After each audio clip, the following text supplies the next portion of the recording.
The clashes marked the 35th anniversary of pro-democracy rallies known as Saba Saba, Swahili for 7-7, commemorating July 7, 1990, that called for a shift to multi-party democracy. It began with a $1.2 billion deal. Then, just as suddenly, it collapsed. The plan was to transform Ghana's bauxite into aluminum, building a value chain for national benefit. Overnight, the dream vanished, replaced by confusion and suspicion. Was it politics, foreign interference, or something deeper? The silence from leaders was deafening, leaving Ghanaians to wonder who truly controls their future. Unraveling the truth means confronting hard realities about power, promises, and the fate of a nation. Bauxite isn't just a rock, it's the foundation of aluminum, powering everything from smartphones to airplanes. Ghana's vast reserves could have fueled a new era of prosperity. The plan: refine bauxite at home, export finished products, keep the value in Ghana. But the richest deposits lie beneath the Atewa forest, a vital ecosystem and water source for millions. Environmentalists warned: destroy habitats and poison water. The nation faced a stark choice: industrial wealth or environmental survival. Ghana's leaders dreamed more than mining, an integrated aluminum industry. The goal: process bauxite into alumina, feed local smelters, create skilled jobs. This was a direct challenge to the old model, exporting raw materials for little gain. Infrastructure jobs, national pride were promised. But with the deal's collapse, the machinery of progress never started. Ghana was left with a vision deferred and a question: what now? Atewa Forest is more than trees. It's a lifeline for millions, home to rare species and vital rivers. Mining here would mean clearing ancient forest, risking water supplies and biodiversity. Activists and communities fought fiercely to protect it, proposing sustainable alternatives.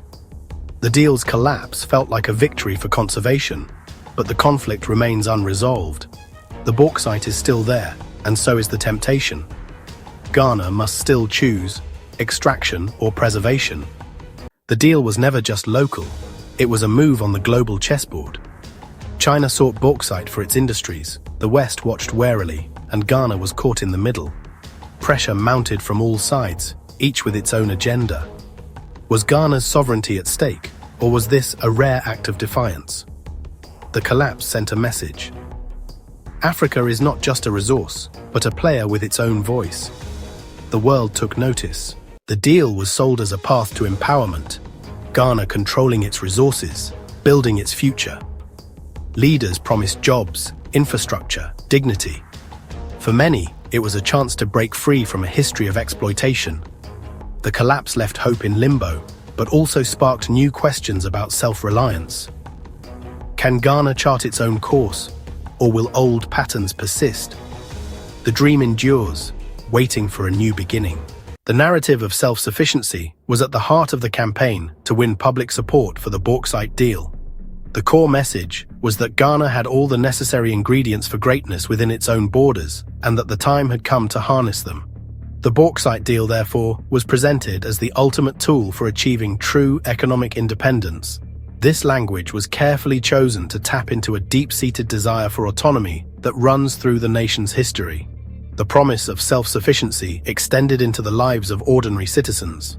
Ultimately, the language of self-sufficiency was a call to action, asking Ghanaians to believe in their own capacity to build a better future.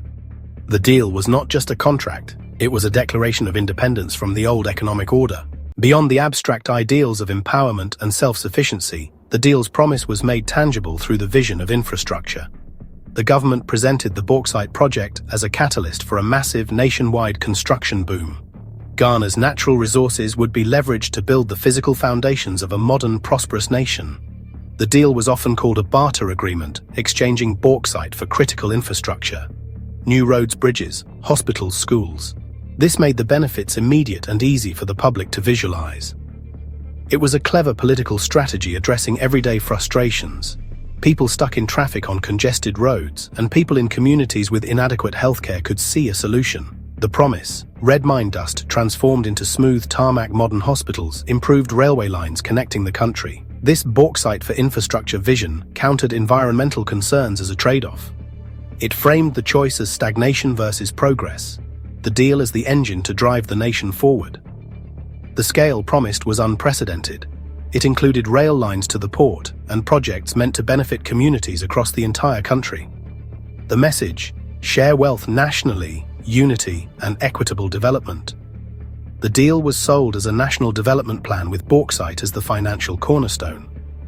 Build the nation brick by brick, using earth beneath their feet as raw material. That imagery created ownership and shared purpose, not just for politicians or foreign corporations, for the people. Promised infrastructure as lasting legacy for generations. When the deal collapsed, the tangible vision disappeared, leaving a blueprint on the drawing board. Ghana's bauxite story is global. Mining giants have watched Ghana for decades, seeing its bauxite as a strategic asset.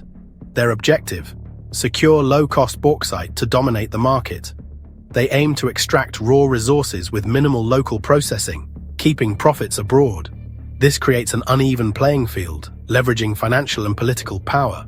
They prefer Ghana as a raw ore supplier, conflicting with Africa's resource sovereignty ambitions. The competition for Ghana's bauxite illustrates a wider phenomenon: a new scramble for Africa. This is a strategic competition for resources, influence, and economic dominance. China has become Africa's largest trading partner, offering infrastructure loans in exchange for minerals like bauxite, cobalt, and lithium. Western powers are now trying to counter China's influence, framing their approach as more sustainable. This geopolitical tug-of-war places African leaders in a precarious position. How can a nation make decisions based solely on its own interests when pressured by global giants? This new scramble forces African nations to navigate a treacherous geopolitical landscape. Foreign influence often operates in the shadows of debt and diplomacy. For decades, many African nations have relied on loans from international financial institutions and foreign governments to fund development projects. This creates a dynamic of dependency that can constrain a country's policy choices. Lenders have conditions that can range from demands for fiscal austerity to privatization of state assets, shaping a nation's economic path. Western creditors may view resource for infrastructure swaps with suspicion. The threat of a credit downgrade can influence a government's decisions. Foreign embassies are hubs of influence, engaging with government officials, opposition leaders, civil society groups, and the media. This web of financial obligations and diplomatic relationships means that true sovereignty is a constant struggle. The collapse of the $1.2 billion bauxite deal was not the result of a single failure. It was death by 1,000 cuts. A slow unraveling caused by a perfect storm of local, national, and international opposition. At the forefront was the powerful and relentless environmental movement. The choice to target Atewa Forest Reserve for mining galvanized a diverse coalition of opponents: local communities, national environmental NGOs, international conservation bodies. Some places are just too precious to mine. Water is more valuable than aluminum. This was a mainstream movement that captured millions. Their campaign was strategic and multifaceted. They organized grassroots protests. They held community meetings. They marched in the capital. They commissioned scientific studies documenting Atewa's biodiversity and watershed role. They took their case to the courts with legal challenges. This organized opposition became a major political headache for the government. While officials spoke of jobs and infrastructure, opponents warned of poisoned rivers, lost species, destroyed natural heritage. International media framed it as David versus Goliath. Negative publicity put intense pressure on the project. Ultimately, the environmental argument anchored broader opposition. The fight for Atewa became a powerful symbol, an immovable object that the bauxite deal could not break. The bauxite deal became entangled in Ghana's competitive political landscape. Opposition parties framed the agreement as a sellout, questioning transparency and alleging unfavorable terms for Ghana. This transformed the debate into a partisan battle. Political infighting created uncertainty for foreign partners. The prospect of renegotiation deterred investors. Constant political attacks chipped away at the deal's foundations. Internal divisions and potential political liability undermined the project. The deal collapsed within Ghana's turbulent political arena. The final and perhaps decisive factor in the deal's collapse was the immense weight of foreign pressure. The agreement was never just a transaction between Ghana and a consortium. It was a move on the global geopolitical chessboard, and other players were determined to influence the outcome. Western governments and financial institutions wary of China's expanding footprint in Africa applied subtle but powerful pressure. This pressure came through diplomatic channels, with ambassadors raising concerns about transparency, debt sustainability, environmental standards. It also came through international finance, where credit rating agencies and institutions like the IMF and World Bank signaled disapproval, making it harder and more expensive for a country to borrow. This scrutiny amplified local opposition. Ghanaian environmental groups raised the alarm about the Atewa forest. Their voices were echoed by international bodies like IUCN and WWF. Local activists questioned the terms of the Chinese-backed loan. Western financial experts warned about so-called debt trap diplomacy. The international chorus created a narrative that Ghana was on a dangerous path, isolating the government and making it appear out of step with global best practices. The government faced a choice: defy Western partners or abandon the flagship project. For the Chinese partners, the multi-pronged attack raised perceived investment risk. They are used to political complexity, fierce local opposition, legal challenges, and intense geopolitical pressure from the West created a hostile landscape. Projects mired in controversy, public protest, and international disputes are unattractive. They promise delays, cost overruns, and reputational damage. Eventually, political and reputational costs outweighed economic benefits, and investors reconsidered. Ultimately, the deal buckled under combined internal and external pressures. It was a cascade of failure. Local opposition provided the justification for political criticism. Political criticism bred instability. International pressure amplified domestic fissures into global controversy. The Ghanaian government was caught in an impossible squeeze, trapped between development ambitions and a powerful alliance of activists and international interests. Faced with overwhelming opposition, the deal, once hailed as the key to Ghana's future, simply fell apart. The cancellation of the bauxite deal was more than just a single project falling through. It represented the derailment of Ghana's entire medium-term economic strategy. The government had staked a big part of its development agenda on this one transformative venture. The bauxite for infrastructure barter was meant to be the financial engine behind Ghana Beyond Aid. Without it, a massive hole opened in the national budget and development plan. Roads, railways, hospitals, schools. Unfunded mandates now, ambitious blueprints with no clear path. The government is scrambling for a plan B that may not exist at the same scale. This abrupt halt sends shockwaves through the economy, creating deep uncertainty. The expected construction and logistics boom vanished overnight, hitting local contractors and suppliers. Tens of thousands of jobs, from high-skilled engineers to manual laborers, evaporated. A major blow for a country battling youth unemployment. The dream of an integrated aluminum industry to diversify away from cocoa and gold is deferred. Ghana is pushed back to square one, facing old vulnerabilities. Ghana's sovereign credibility takes a hit. International investors and creditors now question the country's ability to deliver large, complex projects. Perceived political risk and policy instability increase. Future investors may demand stricter terms and bigger assurances. The government's economic story is weakened. Attracting FDI becomes harder. A serious setback for Ghana's reputation as a stable, promising destination. Now the hard choice is: return to international debt markets, possibly accepting IMF conditions, impose unpopular austerity, raise taxes, or drastically scale back development ambitions. None are easy. The deal's collapse didn't just end a project. It altered Ghana's economic trajectory, forcing a painful, uncertain reassessment of the nation's future. The aftermath of the deal's collapse leaves a chilling effect on the investment climate. It sends a powerful and potentially damaging message to the global business community. When a government cancels a multi-billion-dollar agreement, it signals a high degree of risk. Foreign companies and financiers who were watching Ghana as a potential destination for their capital will now pause and reconsider. They will ask tough questions about the sanctity of contracts and the reliability of government assurances.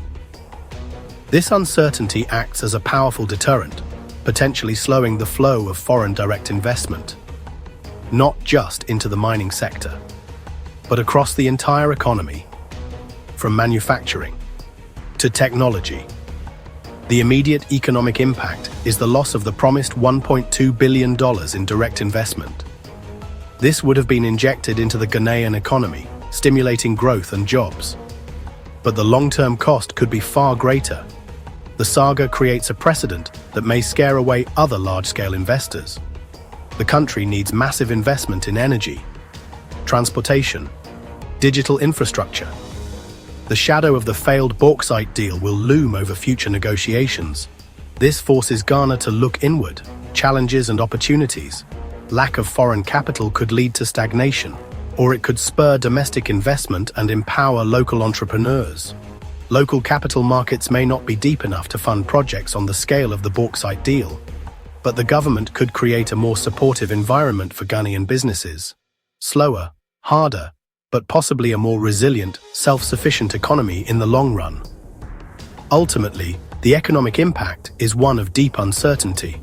The bauxite is still in the ground, a vast source of potential wealth. But the path to monetizing that wealth is now unclear and fraught with new obstacles. Will another foreign partner be willing to step in, and under what terms? Can Ghana develop the resource on its own? Or will the mineral remain locked beneath a protected forest, a symbol of the complex and often contradictory pressures shaping the nation's economic destiny? The collapse of the deal did not provide an answer. It only left a lingering and profoundly important question about where the investment for Ghana's future will come from. The news crashed into a society already alive with heated debate and deeply divided opinions. On the streets of Accra, in the mining towns, in the farming communities, there were many voices. For some, the collapse felt like a profound betrayal. They had been promised a new dawn of industrialization, a tangible path to prosperity. The feeling was one of a future stolen. Their frustration was a raw and powerful force, a sentiment that the national conversation had failed to adequately capture. They viewed the international pressure as a deliberate effort to keep Ghana in a state of dependency. The anger was not just about a lost contract, it was about the loss of agency. The cancellation was met with relief by environmentalists, farmers, and community leaders who had fought to protect the Atewa forest. It was the culmination of years of advocacy, but not a final victory. They saw Atewa as a life-giving source, not bauxite to be monetized. The collapse validated their belief that true development accounts for the well-being of people and the environment. This relief was shared by urban Ghanaians and intellectuals concerned about transparency and over-reliance on foreign partners. For them, it was a step back from a dangerous path, but the bauxite remains. The defenders of Atewa know the threat hasn't vanished, and the fight is far from over. It was a moment to breathe, but not to rest, in the war over Africa's future. Ghana's cancelled bauxite deal illustrates a fundamental challenge facing the entire African continent: the resource dilemma. This is the paradox of possessing immense natural wealth in a world where the rules are often set by others. Nations across Africa sit atop trillions of dollars worth of minerals, oil, gas, resources that should, in theory, guarantee prosperity. Yet this wealth has historically fueled conflict, corruption, and a cycle of dependency. This forces a painful trade-off between the urgent need for development and the desire for true sovereignty. Partners arrive with their own agendas and immense bargaining power, offering contracts that promise rapid progress, but often come with hidden strings. This ensures the lion's share of the profit flows out of the continent, leaving Africa with holes in the ground and a legacy of debt. This creates the sovereignty paradox.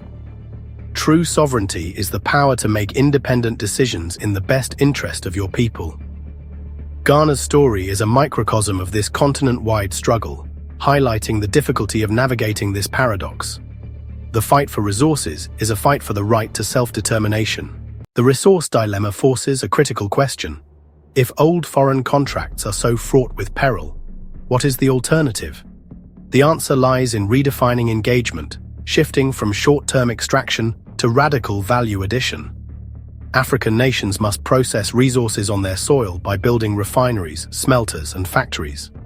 This requires investment, political will, a skilled workforce, and united leadership. African nations must become tougher negotiators, armed with geological data and stronger legal frameworks. A nation's greatest resource is its people and ecosystems. Invest in education, innovation, and technology to diversify economies. Value natural capital for its life-sustaining services. A new consciousness is rising across Africa, demanding a future where its wealth builds African prosperity on its own terms. The story of Ghana's bauxite deal does not exist in a vacuum. It is a single, powerful chapter in a much larger story unfolding across West Africa. Looking north to the Sahel's arid landscapes, a new assertive spirit is taking hold. Mali, Burkina Faso, Niger. A wave of defiance is rising against the old order of resource extraction. For decades, these nations saw wealth in gold, uranium, other precious minerals flow outward to foreign corporations and former colonial powers while their own people faced crippling poverty. Now a new generation of leaders, often from popular discontent and military coups, are saying no more. They challenge the foundations of the post-colonial economic model. This rising tide, resource nationalism, is driven by deep frustration and renewed sovereign pride. The people of the Sahel, like many in Ghana, are tired of seeing their land exploited. They see mining headquarters in Paris, London, Toronto, and contrast that with a lack of electricity, clean water, healthcare. New military juntas have tapped public sentiment, making contract reviews a core agenda. They are challenging deals signed by previous, often corrupt, civilian governments. This is leading to concrete action. In Mali, the government passed a new mining code increasing potential state ownership to 10%, 20%, 35%. In Burkina Faso, authorities have initiated audits of mining operations and are pushing for local processing of gold before export. Niger, a crucial global supplier of uranium, is also questioning long-standing agreements with French nuclear firms. These are not isolated incidents, they form a regional trend. A clear signal that the days of easy, highly profitable, minimally regulated mining concessions are ending. These Sahel actions give context to pressures in Ghana. While Ghana's politics differ, the underlying sentiment is similar. The debate over the Atewa forest and the bauxite deal was driven by questions of sovereignty, fairness, and national benefit. The Sahel's wave of defiance shows Ghana's experience is part of a continental awakening. African nations are demanding a new paradigm, resource wealth used for tangible progress and empowerment of their own people. Resource nationalism is rewriting the rules of the game for foreign investors in Africa. The era of lopsided contracts is over. Governments are using their power to change the terms. Companies must move beyond extraction and embrace partnership, integrating local communities into their business models. The new rules demand transparency and fairer wealth distribution. Governments want equity stakes, transparency, and value addition. This shift impacts Western powers and China. No foreign power is exempt from this new African gaze. The future of Africa's resources will be negotiated on Africa's terms. It is a power demanding its fair share. The story of Ghana's cancelled bauxite deal is a landmark case study in the modern struggle for African self-determination. It encapsulates the immense pressures nations face across the continent. The collapse of this agreement was a moment of national reckoning. The fight for true sovereignty, the kind Kwame Nkrumah envisioned, is far from over. It is fought in the hearts and minds of the people. The deal's failure revealed an intricate web of competing interests. Local communities, a government desperate for development, global superpowers, and multinational corporations. Navigating this web is the central challenge for modern African leadership. A united and vocal citizenry can challenge the power of government and international capital. The fight over Ghana's bauxite is a modern chapter in that history. This is the unfinished fight for sovereignty. Who owns Africa's future? Foreign governments, multinational corporations, international financial institutions, or the people themselves? Ghana's bauxite deal argues the future must belong to the latter. The decision to halt the project represents a claim of ownership. It's the essential work of building a legitimate democracy. It is a demand for a new kind of partnership, one based on mutual respect and transparency. It is a call for investors who see Africa as a continent of immense opportunity. The old model of pure extraction is dying. Ghana's decision shows the struggle is not over. The bauxite remains in the ground, a silent testament to the unresolved dilemma. A powerful statement has been made that the voices of the people matter. The fight for the future of Africa will be won or lost in moments just like this. This is Insight Africa, where the fight for never sleeps.